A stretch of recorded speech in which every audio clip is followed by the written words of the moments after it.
श्री स्वामी समर्थ. जय जय स्वामी समर्थ. स्वामींचं नाव घेऊन मी या व्हिडिओला सुरुवात करते.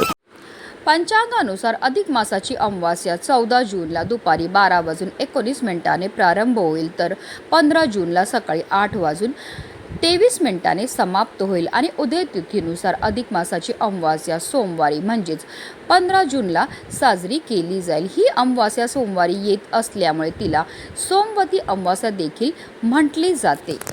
ही अमावास्या अधिक मासामध्ये येत असल्याने या अमावास्येचं विशेष महत्त्व आहे.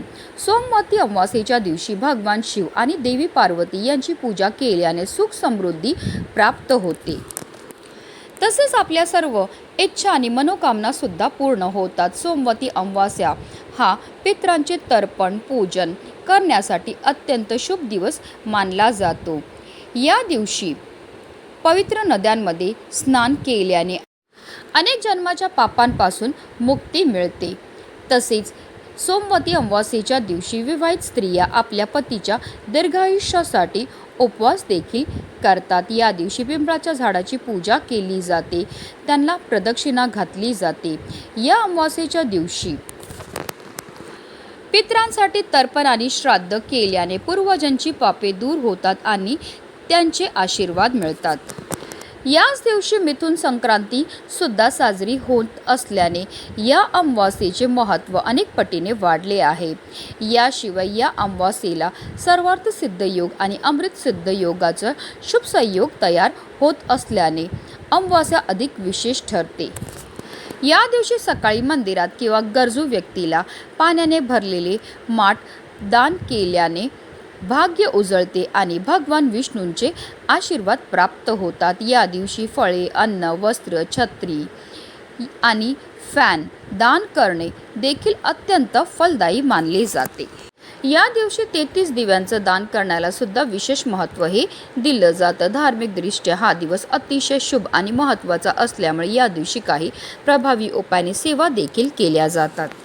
पण त्याचबरोबर या दिवशी आपल्याला काही चुकासुद्धा आवर्जून टाळायच्यात. या दिवशी घरामध्ये चुकूनही आपल्याला या 2 प्रकारच्या भाज्या ज्या आहेत खायच्या नाही. जर कळत नकळत आपल्याकडनं या भाज्यांचं सेवन केलं गेलं तर त्यामुळे माता लक्ष्मी आपल्या रोषून आपल्या घरातनं काढता पाय करून निघून जाईल, ज्यामुळे आपल्या जीवनामध्ये अनेक प्रकारचे दोष, दारिद्र्याला आपल्याला सामोरं जावं लागू शकतं. तर त्या कोणत्या 2 भाज्या ज्या आपल्याला चुकूनही सोमवती अमावास्येच्या दिवशी खायच्या नाही आहेत, तसेच कोणत्या चुका आपल्याला आवर्जून टाळायच्या, त्याबद्दल सविस्तर आणि महत्त्वाची माहिती मी तुम्हाला या व्हिडिओमध्ये देणार आहे. तर व्हिडिओ पूर्ण पहा आणि जर तुम्ही चॅनलवर नवीन असतील तर चॅनलला सबस्क्राईब करा आणि शेजारी बेल आयकॉन सुद्धा प्रेस करा.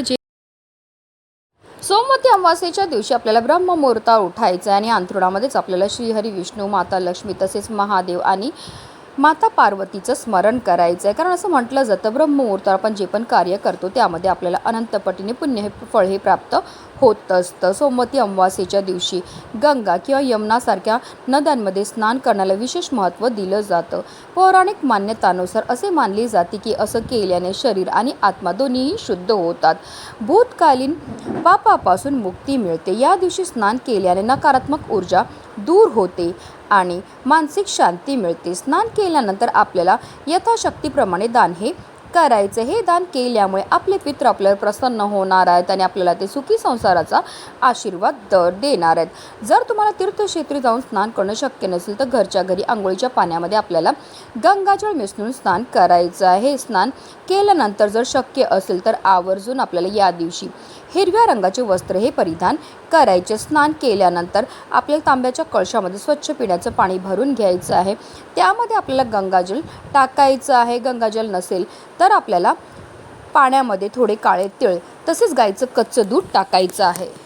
तर असं हे जल जे आहे ते आपल्याला सूर्यदेवांना अर्पण करायचं. जल अर्पण करताना आपल्याला ओम सूर्यदेवाय नमः, ओम आदित्याय नमः या मंत्राचा जप हा करायचं. असं हे जल सूर्यदेवांना अर्पण केल्यामुळे आपल्या पूर्वजांच्या आत्म्याला संतुष्टी प्राप्त होत असते. तसेच आपल्याला आपल्या जीवनामध्ये सकारात्मक ऊर्जा आणि शांती देखील येते. त्यानंतर आपल्याला विधिवत श्रीहरी, विष्णू, माता लक्ष्मी तसेच महादेव आणि माता पार्वतीची पूजा ही करायची. प्रत्येक अमावास्येला आपण माता लक्ष्मीची पूजा ही विधीपूर्वक करत असतो. त्यांना प्रसन्न करण्यासाठी बरेच उपाय सेवा ह्या केल्या जातात. तसेच आपल्याला अमावास्येच्या दिवशी चुकूनही कोणाला आपल्या घरातील झाडू कोणत्याही कारणास्तव कोणी कितीही मागू द्या तरीसुद्धा कळत नकळत आपल्याला घरातून झाडू हा द्यायचा नाही. जर कळत नकळत झाडू दिला गेला तर घरातून माता लक्ष्मी ही काढता पाय करून निघून जाते. आपल्या घरामध्ये दारिद्र्य हे येऊ शकते. तसेच आपल्याला पांढऱ्या वस्तू अमावास्येच्या दिवशी कोणालाही द्यायचे नाही. जसं की मीठ आहे, साखर आहे, दूध झालं, दही झालं, पीठ झालं, या कोणत्याही वस्तू कोणी कितीही मागितल्या तरी आपल्याला चुकूनही कोणालाही द्यायच्या नाहीत. या सर्व वस्तू ज्या आहेत त्या माता लक्ष्मीचं स्वरूप असतं.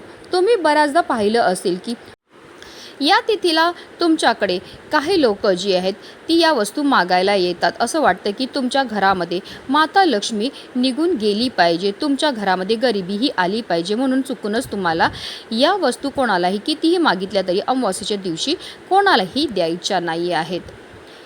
तसेच अमावास्येच्या दिवशी चुकूनही आपल्याला कोणाकडूनही पांढऱ्या वस्तू ज्या आहेत त्या घ्यायच्या नाही आहेत. जसे की दूध झालं, दही झालं, तूप झालं, साखर झाली किंवा पेढा असेल, बर्फी असेल, पांढरी मिठाई असेल, तर या वस्तू आपल्याला चुकूनही कोणाकडूनही घ्यायच्या नाही आहेत किंवा खायच्या नाही आहेत. कारण या वस्तूंमध्ये फारच लवकर तंत्रमंत्र क्रिया केल्या जाण्याची शक्यता असते. बऱ्याचदा काही लोक जी असतात ती आपल्या तोंडावर तर गोड बोलतात, पण तीच लोक आपल्या पाठीमागे आपली वाईट चिंतत असतात. आणि अशी लोक जी आहेत ते अमावास्येच्या या तिथीला आपल्यावर काही तंत्रमंत्र क्रिया करू शकतात. म्हणूनच आपल्याला चुकूनही या दिवशी या पांढऱ्या वस्तू कोणाकडनंही घ्यायच्या नाही आहेत किंवा त्या खायच्याही नाही आहेत. तसेच या दिवशी काही भाज्यासुद्धा आहेत ज्या आवर्जून आपल्याला चुकूनही खायच्या नाही आहेत. जसं की सोमवती अमावास्येच्या दिवशी विवाहित महिला आपल्या पतीच्या दीर्घायुष्यासाठी व्रत करतात. तुम्ही व्रत करत असाल किंवा नाही करत असाल तरीसुद्धा तुम्हाला या दिवशी चुकूनही तामसी पदार्थाचं सेवन हे करायचं नाही. कोणत्याही प्रकारचं मांस, मटण, मदिराचं सेवन हे करायचं नाही आहे किंवा आपल्याला बनवायचं नाही. आपल्या घरामध्ये सुद्धा आपल्याला खायचं नाही किंवा घराच्या बाहेर जाऊन सुद्धा आपल्याला खायचं नाही आहे. ज्या भाज्या जमिनीखाली उगवतात जसं की कांदा झाला, मुळा झाला, त्याचबरोबर बटाटा झाला, अशा ज्या भाज्या आहेत त्या भाज्यांचं सेवन, जसं की गाजर आहे, बीट आहे, या सर्व भाज्या ज्या आहेत त्या जमिनीखाली उगवतात आणि त्या भाज्या अमावास्येच्या तिथीला सेवन केल्या जात नाही. त्याचबरोबर वांग्याची भाजीचं सेवनसुद्धा आपल्याला अमावास्येच्या दिवशी करायचं नाही, कारण वांगंसुद्धा तामसी पदार्थामध्ये येतं. तसेच अमावास्येच्या दिवशी भोपळ्याचं सेवनसुद्धा केलं जात नाही. भोपळा आपल्या घरी आणायचा सुद्धा नाही, कापायचा सुद्धा नाही आहे. तसेच त्याचं सेवनसुद्धा आपल्याला करायचं नाही.